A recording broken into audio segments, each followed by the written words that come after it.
All right, here are my failed ginger this year.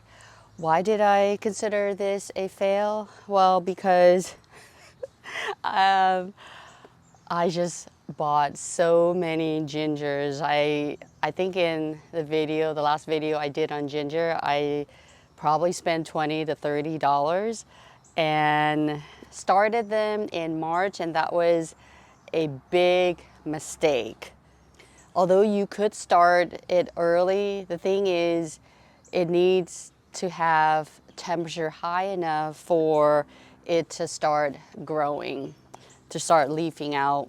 So it needs at least 60 degrees Fahrenheit. When I'm saying 60 degrees, which I did not know, it has to be the nighttime temps. And I just went off of the daytime temps. So if you did not know that before, I hope that you learned from my mistake. So ginger will not grow until it gets at least 60 degrees Fahrenheit at nighttime. So anyway, so that was one big mistake, buying too many and then starting them too early before, they could even take off. And I don't think they started taking off until June when I started, to see leaves shooting out. I don't know for sure how many, but a few of them did survive in the greenhouse topper outside. And some of them I did have to go out and buy new rhizomes. I got them at the grocery store, and that was sometime, I would say sometime in, I don't even remember, probably May, that I started putting them in containers again. Anyway, so you can see that there's only like one plant. When I say one plant, is from one rhizome. Only kind of like this one has two, and I probably transplanted one of them or a couple of them. I can't remember. One of them I transplanted to a different container. One was to a container that did not have anything at all. Don't quote me on that, but that's how I remembered it. And I left so much room for it because it grows horizontally. So I left a lot of room for the ginger. Now, if you live in like more of a temperate environment or a tropical environment, you can grow your ginger really well. Here in the South, we do get cold winters, so winters that are not good for ginger, but we can still grow ginger. So this year, it's only been 4 months, about 4 months, and I'm having to harvest it around this time of the year. Typically, after 3 months, you can go ahead and harvest ginger. So I think I should be good. Now, I wasn't sure if I was going to harvest these at all, but I'm just going to go ahead and change my mind and harvest what I can, and then actually try to experiment and save some of them. Instead of leaving them outside, I'm going to overwinter them in the garage so they're not going to get soggy and get rotted away. So we're going to see how big these have gotten with only about 4 months being planted.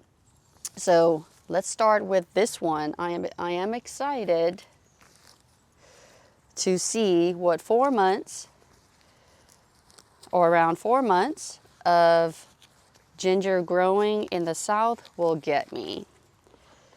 This is the first one. I'm trying not to like get a lot of the soil out. If I can, I'll just dump everything up. I know these are going to be very small. I don't know if these came from the organic one or not. We'll see. We'll see the original rhizome that it came in. This is too small to harvest. If you read online or research, you're gonna see that you should harvest ginger when it's the leaves start to yellow and die off or die back. The thing is, also when the temperatures are below 60 degrees, you're not gonna get any more growth as far as I know. So not a lot of growth after that.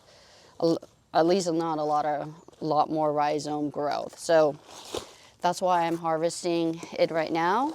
So that one was too small. This one might be a better one.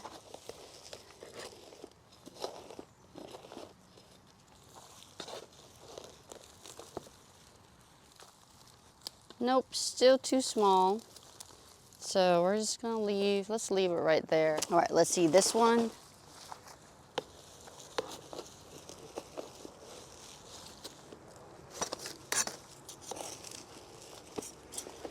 It's probably better to dump all the soil, but I am trying to not get the whole place messy and a chance of running into maybe an earthworm.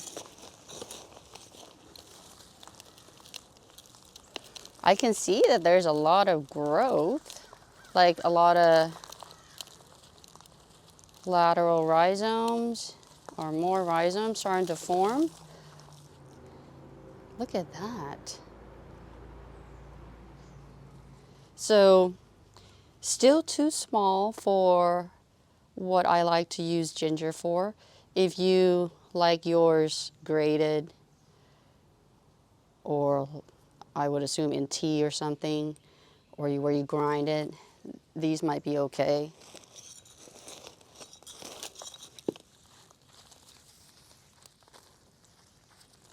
This one might be the biggest one so far.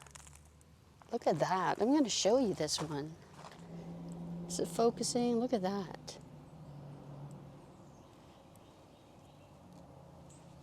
Biggest one so far.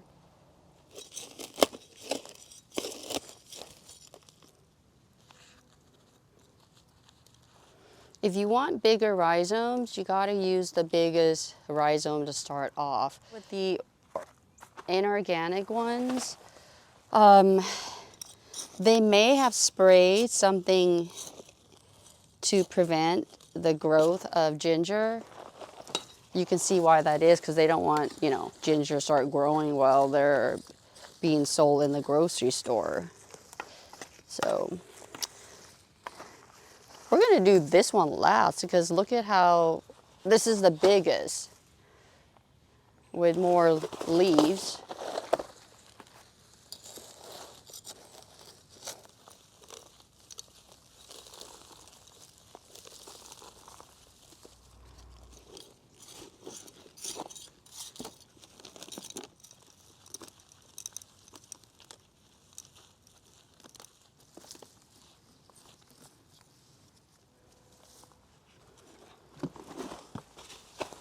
All right, this is the biggest one so far, meaning lots of foliage. It doesn't mean there's going to be a lot of rhizome growth. So that's the thing too.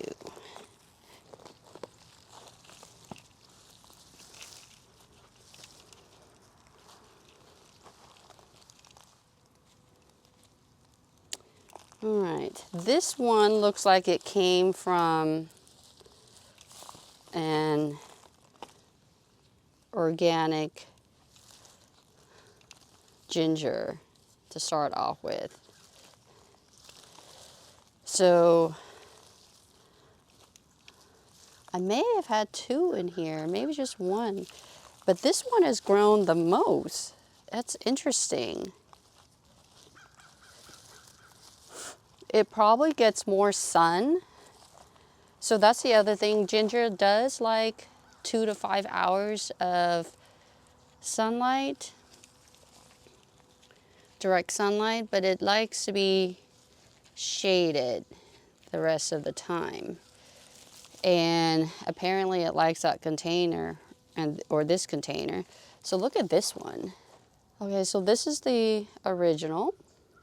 I don't see another original, so this came from just that one rhizome. Yay, look at that. All right, so I have them all laid out for you. So this is what your ginger could look like in about 4 months of growth. And most of these came from organic ginger. So that's why they tend to be on the smaller side as well. So please keep that in mind.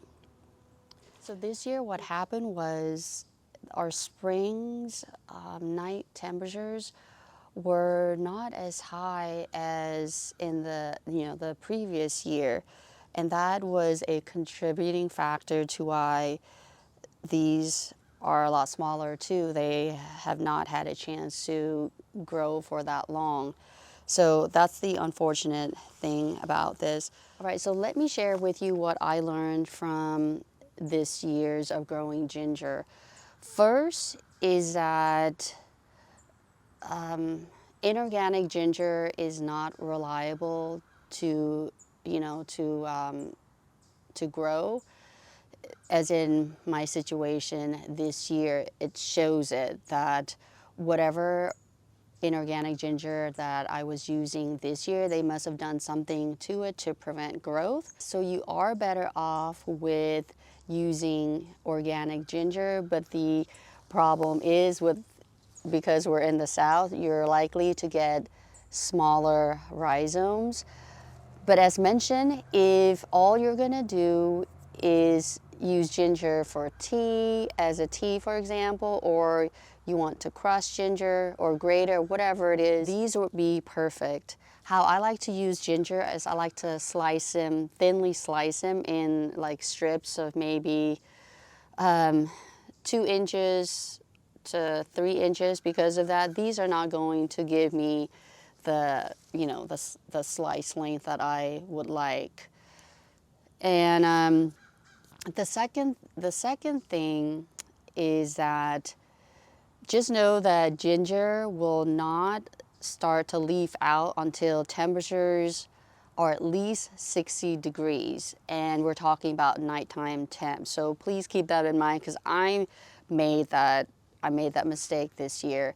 I guess I never knew about it. I just thought 60 degrees during the day. So it's the nighttime temperature that's more important. Number 3 is that I am not going to start my ginger outdoors until they start to leaf out when I start them indoors. So you can start your ginger indoors. I would say do it sometime in March indoors. And then when they start to leaf out and when your nighttime temperatures start to be at least 60 degrees, you can go ahead and start planting them in the containers or in the ground if you would like to. Anyway, I am probably not, I think I might just harvest this one, the biggest one, and then put the rest in one container, 1 or 2 containers, and overwinter them in the garage, and try not to overwater, try not to get the rhizomes rotted down. So I hope you learned from my mistake with growing ginger this year. And hopefully, if you have not grown ginger, you'll have some information for you to get started next year if you would like to grow ginger. Also, if you have been growing ginger for a while now and you live in the same zone as me, 8A in the South, same growing condition and all that, please let me know or let us know what tips and tricks that you have done to make your ginger growing more successful. So with that, thank you so much for watching this video. I hope you enjoyed it and again found it helpful. And until my next one, I hope you take care. Bye for now. So if you stayed on this long, I wanted to show you the final results. These have been separated, and I also got the ones that I will be replanting in there. But these are the ones I will keep to use in my cooking. And look at this one. I thought they were not connected at all. I thought they were just like, like little ones separated on their own. But look at this. Isn't this so beautiful? I was wrong. So look at this. In about 4 months of growth, this is what you could get from an organic ginger. So next time, Terry, don't jump the gun and just go through the whole thing first before you assume that these are not big enough. So these are definitely big enough for me to slice the way that I want to slice them. And I store them in the freezer after that, after slicing them. Put them in a freezer bag, individual freezer bags, and stick them in the freezer. And they are good whenever I need to use them. They're ready to go. So how exciting is this? So all has not been lost this year. Thank you so much if you stayed on until now. Always learning new things with gardening. Thank you so much. I hope you take care. Bye for now.